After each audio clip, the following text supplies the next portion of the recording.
जब भी हम एलियन वर्ड बोलते हैं तो हमारे दिमाग में ये पिक्चर सामने आता है। एलियन का ये पिक्चर बहुत ही कॉमन है, माथा बड़ा और बॉडी छोटा। पहले कभी किसी मूवी में दिखाया गया होगा या शायद किसी आर्टिस्ट ने बनाया होगा। आजकल वैसे मूवी में बहुत तरीके से एलियंस को दिखाया जाता है, काफ़ी क्रिएटिव तरीके से भी दिखाया जाता है। लेकिन चाहे हम कैसे भी दिखाएं एलियंस को, उसमें हम कहीं ना कहीं ह्यूमन फीचर या एनिमल फीचर डाल ही देते हैं। Basically we just project ourselves on them. लेकिन एलियंस ऐसे दिखते नहीं हैं, तो दिखते कैसे हैं फिर? वो मुझे नहीं मालूम और ना किसी को मालूम है। एक केला के पेड़ में और हम में कितना अंतर है, फिर भी हम उस पेड़ से 50% डीएनए शेयर करते हैं। एलियन तो यहाँ ओरिजिनेट ही नहीं हुआ, we share 0% DNA with them. तब सोचो वो कितना अलग दिखता होगा, उसका बॉडी टाइप क्या होगा। ये चीज़ें डिपेंड करती है कि वो कहाँ इवॉल्व हुआ, वहाँ के सर्कमस्टांसेस और नीड के हिसाब से। मतलब कि बिना वहाँ के ग्रह के जानकारी के ये कहना ऑलमोस्ट इम्पॉसिबल होगा कि एलियंस दिखते कैसे हैं।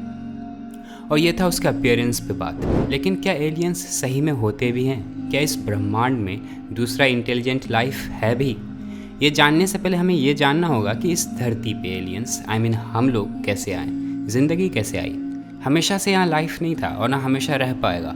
करोड़ों साल पहले शुरुआती दिनों में जब सोलर सिस्टम तितर बितर था, चीज़ें एक दूसरे से टकराते हुए, खुद में समेटते हुए धीरे धीरे शांति आया, ऑर्डर आया अपने सोलर सिस्टम में। मतलब कि यहाँ जो बचा कुछ बड़ा विशाल पत्थर या मास बाकी चीज़ों को खुद में समेटते हुए ग्रेविटी के कारण एक स्टेबल ऑर्बिट में घूमने लगा सूरज के चारों ओर। ऐसे में अगर कोई एक ग्रह एक ऑप्टिमल डिस्टेंस पे रहने पे, जहाँ वो एनर्जी सोर्स से ना ज़्यादा दूर हो ना नज़दीक, जिसे हम हैबिटेबल जोन भी बोलते हैं, जहाँ लिक्विड वाटर होने की संभावना हो। अर्थ सन से ऐसी ही दूरी पे है, जहाँ धीरे धीरे एक लाइफ सपोर्टिंग एटमॉस्फेयर और क्लाइमेट की मदद से लाइफ शुरू हो पाया, मैटर जिंदा हो पाया। और ये तो सिर्फ एक स्टार के प्लैनेट की बात है, हमारी अपनी बात है। अगर हम मिल्की वे गैलेक्सी की बात करें तो मिल्की वे गैलेक्सी में 100 बिलियन से लेकर के 400 बिलियन तक स्टार्स हैं। और जैसा कि अब हम जानते हैं, सूरज के जैसे ही बाकी स्टार के अराउंड भी प्लैनेट्स रिवॉल्व कर रहा है। बहुत केसेस में तो 10 से भी ज़्यादा। इतने स्टार्स में बहुत जाइंट स्टार्स भी होते हैं जहाँ लाइफ ऑलमोस्ट इम्पॉसिबल हो, लेकिन बहुत ऐसे भी ड्वार्फ स्टार होते हैं जहाँ लाइफ पॉसिबल है, जैसे कि हमारा सन। तो आपको नहीं लगता कि वहाँ भी शायद हर एक में नहीं, फिर भी कुछ ऐसे स्टार्स होंगे जिसके चारों ओर घूम रहे हैं ग्रहों में एक दो ग्रह ऐसा होगा जो हैबिटेबल जोन में हो, जहाँ लाइफ सस्टेनिंग एटमॉस्फेयर डेवलप हुआ हो, वहाँ भी जीवन हो, शायद हमसे भी कॉम्प्लेक्स, विशाल और पुराना हो, या फिर सिर्फ माइक्रोबियल लाइफ हो in early stages of evolution. और ये सिर्फ एक गैलेक्सी की बात है। अगर हम गैलेक्सी को गिने तो billions and billions of galaxies भी है इस यूनिवर्स में। तो फिर सोचो कितना स्टार्स होगा, कितने प्लैनेट्स होंगे। और ऐसा नहीं कि सिर्फ लाइफ प्लैनेट पे ही हो सकता है, मून पे भी हो सकता है। It just needs to have a habitable circumstances, पत्थर चाहे कोई भी हो। तो ये कहना सिर्फ कि हम ही यहाँ हैं इज़ ईगोसेंट्रिक, जिस ईगो के कारण पहले हम ये कहते थे कि अर्थ यूनिवर्स के सेंटर में है। तो अगर इतना ज़्यादा प्रोबेबिलिटी है एलियन लाइफ के होने का, तो कभी कोई हमें एविडेंस मिला है?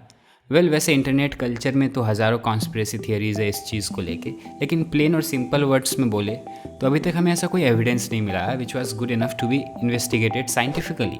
In fact SETI, search for extra terrestrial intelligence, ये इंस्टीट्यूट एलियन लाइफ को ही सर्च करती है और लास्ट 50 ईयर्स में काफ़ी रिसर्च भी बढ़ा है इस फील्ड को लेके। और फिर भी हम ना के बराबर ही अब तक देख पाए यूनिवर्स में।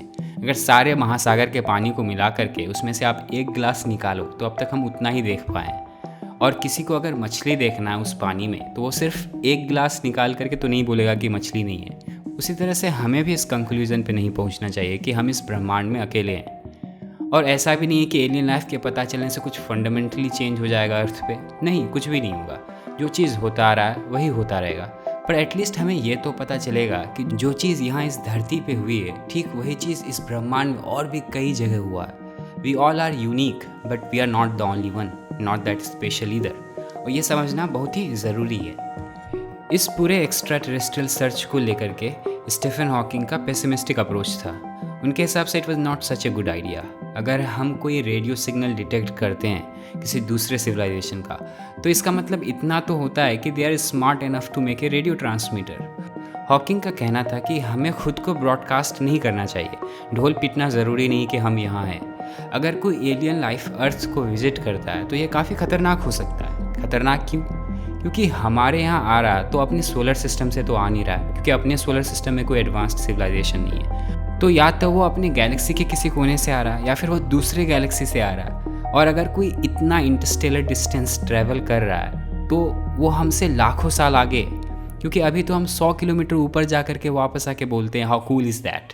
अभी तो हमारा कमर्शियल स्पेस फ्लाइट शुरू हुआ है। और अगर हम ह्यूमंस की बात भी करें तो मैक्सिमम डिस्टेंस हमारा मून है, विच इज़ 3,80,000 किलोमीटर।